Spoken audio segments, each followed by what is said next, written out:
একসময় ঘন জঙ্গলের পাশে দুই বন্ধু থাকত, রাহিম আর করিম। দুজনেই খুব ভালো বন্ধু, কিন্তু তাদের স্বভাব ছিল আলাদা। রাহিম সাহসী কিন্তু শান্ত স্বভাবের, আর করিম একটু ভীতু। তবে বন্ধু রাহিমের ওপর খুব ভরসা করত। একদিন তারা দুজন মিলে জঙ্গলের ভেতর হাঁটতে গেল।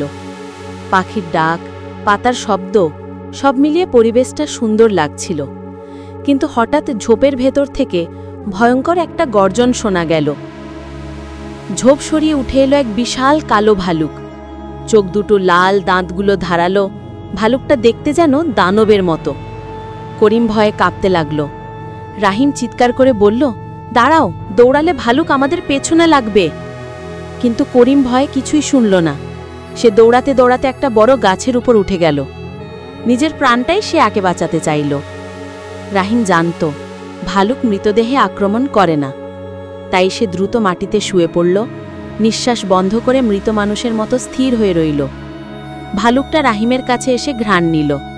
তার মাথার কাছে মুখ এনে শোঁ শোঁ শব্দ করল, কিন্তু রাহিম নড়ল না। কিছুক্ষণ পর ভালুক ভাবল, এ তো মরে গেছে।